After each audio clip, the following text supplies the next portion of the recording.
হাসপাতালে নার্সকে একা পেয়ে নার্সের সাথে যেভাবে কাজ করলাম বন্ধুরা, গল্পটি সম্পূর্ণ শুনলে আপনাদের মেশিন দিয়ে পানি চলে আসবে, আপনারা হাতের কাজ করতে বাধ্য হবেন, তাই হাতের কাজ করার আগে হাতের কাছে অবশ্যই টিস্যু রাখবেন। নমস্কার বন্ধুরা, আজকের এই গল্পে আপনাদের স্বাগতম। এই গল্পে আমি একটি ছেলের চরিত্রে আপনাদের সামনে হাজির হচ্ছি। আমার নাম নিহার। একদিন আমি ডাক্তারের ক্লিনিকে গিয়েছিলাম, তখন আমার মনে হয়েছিল সবকিছু স্বাভাবিকই হবে। শুধু একটি সাধারণ পরীক্ষা করাতে হবে, আর কিছুই না। কিন্তু যখন নার্স ঘরে এল, তখন সে কিছুক্ষণ ধরে আমাকে মনোযোগ দিয়ে দেখল। তার চোখে একটু অন্যরকম মায়া ছিল। আর যখনই সে আমার দিকে তাকাল, পরিবেশে কিছুটা পরিবর্তন অনুভব করলাম। আমি সেই ঠান্ডা, পরিষ্কার ঘরে বসেছিলাম যেখানে দেয়ালগুলো সাদা রঙের ছিল এবং সবকিছু থেকে ওষুধের হালকা গন্ধ আসছিল। এটা সেই ঘর যেখানে মানুষ সাধারণত তাদের পরীক্ষা করাতে আসে। আমিও শুধু আমার পরীক্ষা করাতে এসেছিলাম, যা আমি অনেক দিন ধরে পেছান দিয়ে আসছিলাম। কিন্তু সেই দিন কিছুটা অন্যরকম লাগছিল। সেই দিন যখন নার্স এল, একদম হাসিমুখে ভঙ্গিতে সে বলল যে ডাক্তার আসা পর্যন্ত আমাকে কিছুক্ষণ অপেক্ষা করতে হবে। আমি বললাম ঠিক আছে। তখন আমি কিছুই আলাদা হওয়ার আশা করিনি। শুধু সেই পুরনো প্রশ্নগুলো, একটি ছোট্ট পরীক্ষা, এবং তারপর আমি আমার পথে। কিন্তু যখন সে কয়েক মিনিট পরে আবার ঘরে এল, তখন আমাদের মধ্যে আচরণে কিছুটা পরিবর্তন এসেছিল। সে যুবতী ছিল, প্রায় 2-5 বছরের কাছাকাছি। তার তীক্ষ্ণ দৃষ্টি এবং মারাত্মক হাসি যা আগে বেশ স্বাভাবিক মনে হয়েছিল, কিন্তু এখন যখন সে এল, তখন সে তার হাতে কাগজের প্রেসক্রিপশন নিয়ে দেখছিল। তার দৃষ্টি আমার উপর আগের চেয়ে বেশি পড়ছিল, যা আমার শরীরে একটু শিহরণ সৃষ্টি করছিল। আমি বিশ্বাস করতে পারছিলাম না যে এটা সত্যি নাকি ভ্রম। যাই হোক, আমার খুব ভালো লাগছিল। তারপর সে আমাকে বলল, আমাদের কিছু পরীক্ষা করতে হবে, আপনি প্রস্তুত? আমি মাথা নাড়লাম। তারপর আমি চেষ্টা করলাম নিজেকে স্বাভাবিক দেখাতে, কিন্তু ঘরে যে অদ্ভুত উত্তেজনা ছিল, তা এখন অনুভব হচ্ছিল। সে আমার কাছে এল এবং বিছানার পাশে দাঁড়াল। আর যখন সে আমার নাড়ি পরীক্ষা করার জন্য হাত বাড়াল, তখন তার আঙ্গুলগুলো হালকাভাবে আমার বাহু স্পর্শ করল। সেই স্পর্শ একদম নির্দোষ ছিল, কিন্তু কিছুক্ষণের জন্য একটু বেশি সময় ধরে থাকল এবং তা আমার ভেতরে এক অদ্ভুত অনুভূতি সৃষ্টি করল। তখন আমি তার দিকে তাকালাম এবং তার চোখে একটু পরিবর্তন দেখলাম, যেন সেও ঠিক সেই অনুভূতি অনুভব করছিল যা আমি করছিলাম। তারপর কিছুক্ষণ পরে সে বলল, ভালো, এখন তোমার প্যান্ট খুলে ফেলো, আমাকে আরও কিছু চেক করতে হবে। তার কণ্ঠস্বর এখনও নিচু ছিল, কিন্তু তাতে কিছু আলাদা ছিল যা আমি বুঝতে পারছিলাম না। আমি এক মুহূর্তের জন্য থমকে গেলাম, কারণ আমি ভাবিনি যে পরীক্ষা এত ব্যক্তিগত হবে। কিন্তু আমি তার কথা মানলাম। ধীরে ধীরে বাটন খুললাম এবং জিপ নিচে করলাম। তারপর আমার হৃদয় দ্রুত স্পন্দিত হতে লাগল, পরীক্ষার কারণে নয়, বরং এই কারণে যে আমি যা অনুভব করছিলাম তা তার দৃষ্টির কারণে ছিল। আর এখনও তার দৃষ্টি আমার উপরই ছিল। আমি তার দেখার ভঙ্গিতে এমন কিছু অনুভব করলাম যা ঘরের পরিবেশকে ভারী করে তুলছিল এবং আমার হৃদস্পন্দন বেড়ে গেল, যা আমি আশা করিনি। ঠিক তখনই আমি বিছানায় একটু নড়ে বসলাম, বুঝতে পারছিলাম না কিভাবে প্রতিক্রিয়া দেব, কি করব। কিন্তু যখন আমি উপরে তাকালাম, তখন তার চোখ আবার আমার চোখের সাথে মিলে গেল। এবার তার মুখের অভিব্যক্তিতে পরিবর্তন স্পষ্ট দেখা যাচ্ছিল। সে আমাকে একটু অন্যরকমভাবে দেখছিল, যেন তার আগ্রহ বেড়ে গেছে। আর যখন তার দৃষ্টি আমার কিছুটা খোলা প্যান্টের দিকে গেল, তখন আমার ভেতরে এক শিহরণ বয়ে গেল। ঠিক তখনই তার আঙ্গুলগুলো আবার আমার নাডি হালকাভাবে স্পর্শ করল। সেই স্পর্শ আমার ভেতরে এক উষ্ণতার ঢেউ বয়ে দিল। আমি এখানে চেক করে নিই, সে নিচু স্বরে বলল। এখন তার কণ্ঠস্বর আগের চেয়েও নিচু ছিল এবং তাতে এমন কিছু ছিল যা তাকে আরও আপন করে তুলছিল। বাইরে থেকে সে এখনও পেশাদার ডাক্তারি মনে হচ্ছিল, কিন্তু এখন আমাদের মধ্যে বাতাস যেন অন্য কিছু বলছিল, যেন কিছু অকথিত আমাদের মধ্যে ঝুলেছিল। এখন সে আরও কাছে ঝুঁকল এবং আমি তার উষ্ণ শ্বাস আমার ত্বকে অনুভব করতে লাগলাম, যা হালকা এবং নরম ছিল। তার আঙ্গুলগুলো সতর্কতার সাথে কাজ করছিল, কাপড়গুলোকে ঠিক সেই পরিমাণে সাজিয়ে নিচ্ছিল যাতে সে যা দেখতে চায় তা দেখতে পায়। কিন্তু যখন সে তা করল, তখন তার আঙ্গুলগুলো আমার ত্বকে এমনভাবে স্পর্শ করল যা পুরোপুরি চিকিৎসাগত মনে হচ্ছিল না। তখন আমার শ্বাস রুদ্ধ হয়ে এল, আমার হৃদস্পন্দন বেড়ে গেল এবং আমি নিজেকে শান্ত রাখার চেষ্টা করলাম। কিন্তু প্রতিটি মুহূর্তের সাথে এটি আরও কঠিন হয়ে উঠছিল। তার নিকটতা, তার শরীরের উষ্ণতা, সবকিছু এখন আরও বেশি অনুভব হচ্ছিল এবং আমার ভেতরে এক ধীর আগুন জ্বলতে শুরু করেছিল। তার চোখ আবার আমার চোখের সাথে মিলে গেল এবং কিছুক্ষণের জন্য আমরা দুজনেই কিছু বললাম না। সেই নীরবতায় এমন কিছু ছিল যা বাতাসকে আরও ভারী করে তুলছিল, যেন কোনো প্রশ্ন আমাদের মধ্যে ভাসছিল যা আমরা দুজনেই জিজ্ঞাসা করতে ভয় পাচ্ছিলাম। তখন সে ধীরে ধীরে বলল, তোমার শরীরে টান পড়েছে। সেই মুহূর্তে তার আঙ্গুলগুলো হালকাভাবে আমার উরু স্পর্শ করল, তার স্পর্শ নরম এবং আত্মবিশ্বাসে ভরা ছিল। কোনো কথা নেই, শুধু বিশ্রাম নাও।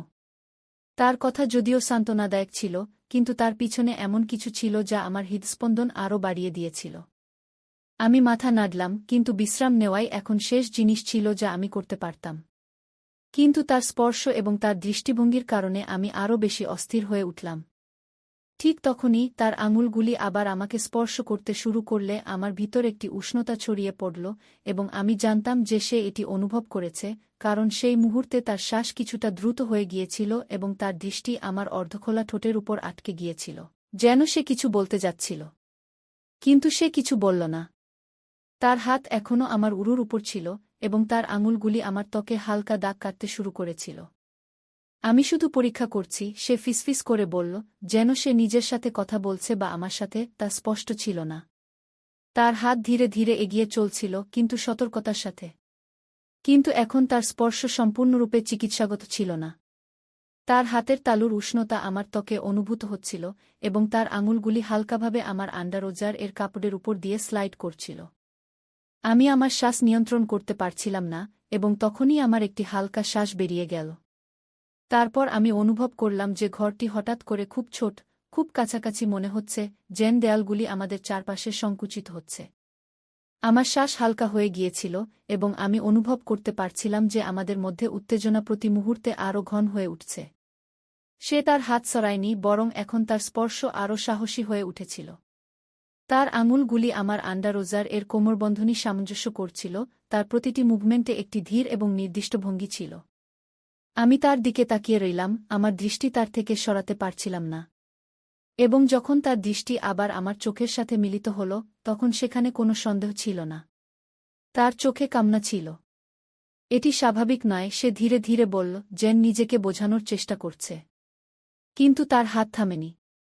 তার স্পর্শ এখন আরও আত্মবিশ্বাসী হয়ে উঠেছিল, যেন সে আমার ত্বকের নিচের অংশগুলি ভালোভাবে জানার চেষ্টা করছে। না, আমি কষ্টে ফিসফিস করে বললাম, যা আমাদের মধ্যে বাড়তে থাকা উত্তেজনায় ভরা ছিল। কিছুক্ষণের জন্য আমরা উভয়েই নড়াচড়া করিনি। আমাদের মধ্যে বাতাস ঘন হয়ে উঠেছিল, যা ঘটছিল এবং যা ঘটতে যাচ্ছিল তার চেয়েও ভারী। তারপর, যেন কোনো শব্দ ছাড়াই একটি সিদ্ধান্ত নেওয়া হয়েছিল, সে আরও কাছাকাছি এগিয়ে এল এবং তার ঠোঁট আমার কাছাকাছি নিয়ে এল। এখন আমি তার উষ্ণ শ্বাস আমার ত্বকে অনুভব করতে পারছিলাম, এবং সেই মুহূর্তের অপেক্ষা এখন আর সহ্য হচ্ছিল না। তার হাত আবার নড়ল, এবার আরও দৃঢ়তার সাথে। তার আঙুলগুলি আমাকে এমনভাবে স্পর্শ করছিল যে আমার পুরো শরীর উত্তেজনায় ভরে গেল। আমি আমার শ্বাস নিয়ন্ত্রণ করতে পারছিলাম না, এবং একটি হালকা কাতরানি বেরিয়ে গেল। আমার শ্বাস ছোট ছোট হতে শুরু করল, কিন্তু এখন নিজেকে থামানো অসম্ভব ছিল। আমি অনুভব করলাম যে তার চুম্বন আরও গভীর হচ্ছিল, তার স্পর্শ আরও শক্তিশালী হয়ে উঠছিল। আমার হৃদস্পন্দন দ্রুত হয়ে গিয়েছিল, এবং আমি তার দিকে ঝুঁকে তাকে আরও কাছাকাছি টানতে শুরু করলাম। তার শরীরের উষ্ণতা আমার শরীরের সাথে সংঘর্ষ করছিল, এবং সেই শীতল চিকিৎসাগত পরিবেশের অনুভূতি যেন অদৃশ্য হয়ে গিয়েছিল। এখন শুধু আমাদের মধ্যে বাড়তে থাকা সেই ঘনিষ্ঠতা ছিল, যা প্রতি মুহূর্তে আরও গভীর হয়ে উঠছিল। তার শ্বাস দ্রুত হচ্ছিল, এবং তার ঠোঁট আমার মুখ থেকে গলার দিকে চলে গেল, যেখানে সে হালকা এবং উষ্ণ চুম্বনের একটি সিরিজ তৈরি করল। আমার ত্বকে একটি অদ্ভুত স্পন্দন হচ্ছিল। তারপর আমি আমার হাত তার কোমরে রাখলাম এবং তাকে আরও কাছাকাছি টেনে নিলাম, যেন আমি তার আকর্ষণ থেকে নিজেকে দূরে রাখতে পারছিলাম না। প্রতিটি স্পর্শ, প্রতিটি নড়াচড়া যেন একটি প্রতিশ্রুতি ছিল, একটি অকথিত কামনা যা আমরা কখনো ভাবিনি কিন্তু এখন সম্পূর্ণরূপে তার নিয়ন্ত্রণে ছিল। আমার এটি করা উচিত নয়, সে ধীরে ধীরে বলল, তার কণ্ঠ আমার ত্বকে হালকাভাবে স্পর্শ করছিল। কিন্তু তার কণ্ঠে কোনো দ্বিধা ছিল না। সে থামার কোনো ইচ্ছা দেখায়নি।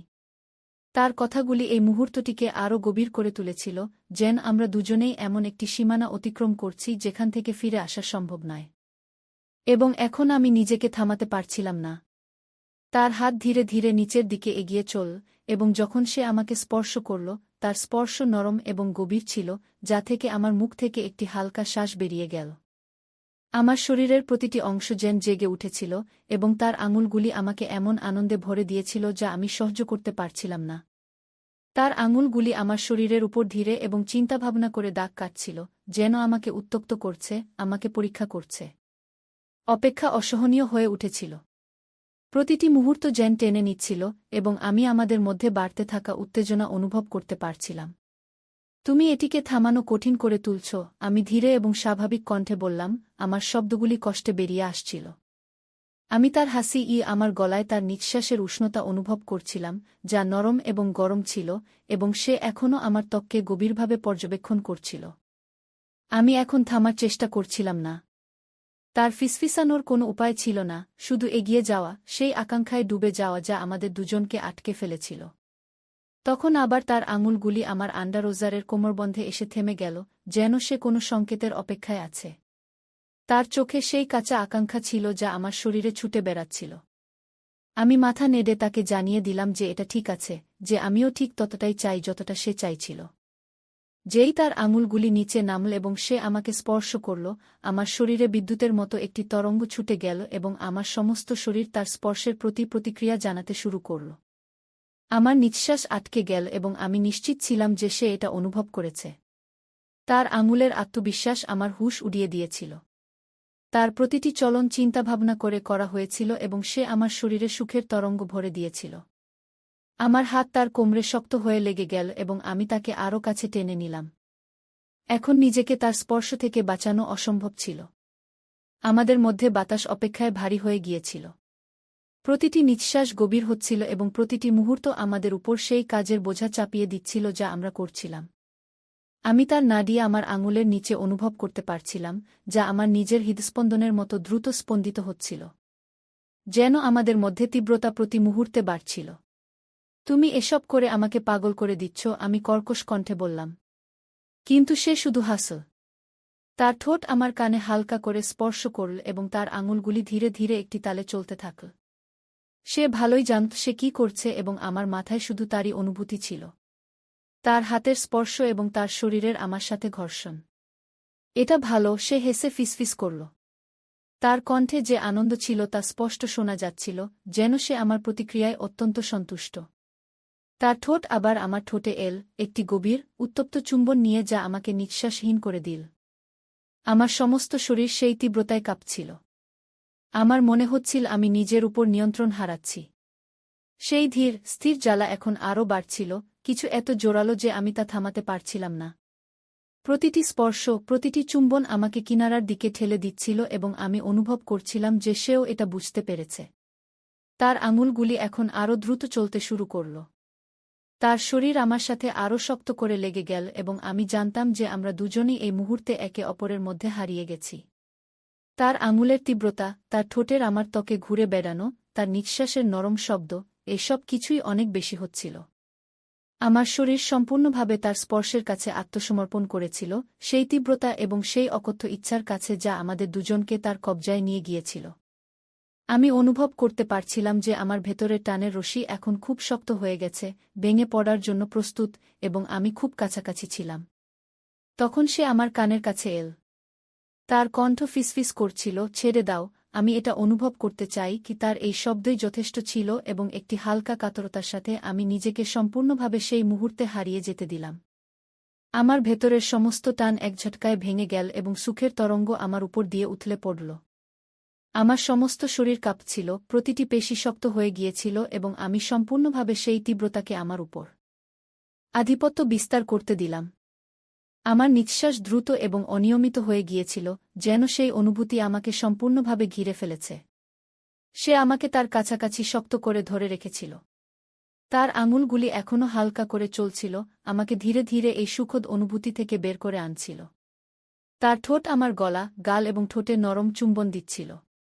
আমি তার গরম, স্থির নিঃশ্বাস অনুভব করতে পারছিলাম যখন সে ধীরে ধীরে আশ্বাসভরা শব্দ বলছিল।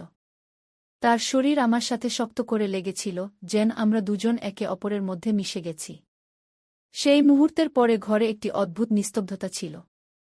সেই টান এখন অদৃশ্য হয়ে গিয়েছিল এবং তার বদলে আমাদের মধ্যে একটি অকথিত কিন্তু গভীর বোঝাপড়া এসে গিয়েছিল। আমি টেবিলের দিকে পিছনে হেলিয়ে আমার নিঃশ্বাস নিয়ন্ত্রণ করার চেষ্টা করছিলাম যখন সে এখনও কাছে দাঁড়িয়েছিল। তার হাত আমার বুকের উপর হালকা করে ঠেকানো ছিল। তারপর তার চোখ আমার সাথে মিলিত হল এবং তখন সে লজ্জা পেল, যার পরে সে আমার বুককে শক্ত করে চেপে ধরল। বেশ কিছুক্ষণ আমরা দুজনেই কিছু বলিনি।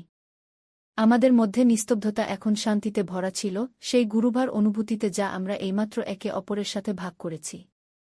আমার এটা করা উচিত ছিল না, সে ধীরে ধীরে বলল, তার কণ্ঠে হালকা দোলা ছিল। কিন্তু আমি মাথা নেড়ে তাকে চুপ করিয়ে দিলাম। তার মুখ হালকা করে স্পর্শ করতে গিয়ে আমার কোনো আফসোস ছিল না। হ্যাঁ, আমি ধীরে ধীরে বললাম, এবং এটি সত্য ছিল। পরিস্থিতি যাই হোক না কেন, যা কিছু ঘটেছিল তাতে আমার কোনো আফসোস ছিল না। সে আমাকে যে অনুভূতি দিয়েছিল তা এমন কিছু ছিল যা আমি কখনই ভুলতে পারব না। তখন তার চোখে নরমতা এলো এবং তার ঠোঁটে একটি হালকা হাসি ফুটে উঠল, যখন সে ধীরে ধীরে আমার ঠোঁটে শেষবারের মতো একটি নরম চুম্বন দিল। তারপর সে হালকা করে হাসল এবং আমরা দুজনেই কিছুক্ষণ একে অপরের দিকে তাকিয়ে রইলাম। ঘরে এখন একটি অদ্ভুত শান্তি ছিল, যেন সবকিছু নিজে নিজেই ঠিক হয়ে গেছে। সে ধীরে ধীরে আমার দিকে হাত বাড়াল এবং আমি তার হাত ধরে ফেললাম। এখন আর কিছু বলার প্রয়োজন ছিল না। এখন আমাদের কি করা উচিত, সে ধীরে ধীরে জিজ্ঞাসা করল, তার কণ্ঠে হালকা চিন্তা ছিল, কিন্তু তার মুখ এখনও শান্ত ছিল। আমি তার দিকে তাকালাম এবং হালকা করে হাসলাম। যাই হোক না কেন, আমরা একে অপরের পাশে থাকতে পারি, আমি বললাম। সে মাথা নাড়ল এবং হাসল, যেন আমার কথা তাকেও স্বস্তি দিয়েছে। তারপর আমরা একে অপরের হাত ধরে ঘর থেকে বেরিয়ে এলাম। যা কিছু ঘটেছিল তা এখন অতীত, কিন্তু যে অনুভূতি আমাদের মধ্যে তৈরি হয়েছিল তা এখনও গভীর এবং সত্য ছিল। এখন আমরা দুজন একসাথে ছিলাম, এবং এটাই ছিল সবচেয়ে বড় কথা। বাকি জিনিসগুলো সময়ের সাথে সাথে নিজে নিজেই ঠিক হয়ে যাবে। তো বন্ধুরা, এটা ছিল আমাদের আজকের ছোট্ট গল্প। আপনি এই গল্পটি কেমন লাগলো তা কমেন্ট করে অবশ্যই জানাবেন। যদি গল্পটি আপনার ভালো লেগে থাকে, তবে এটি লাইক করুন এবং আপনার বন্ধুদের সাথে শেয়ার করুন। আগামীতেও এমন রোমাঞ্চকর গল্পের জন্য আমাদের চ্যানেলটি সাবস্ক্রাইব করুন এবং বেল আইকন টিপতে ভুলবেন না, যাতে আপনি আমাদের কোনো গল্প মিস না করেন। ধন্যবাদ।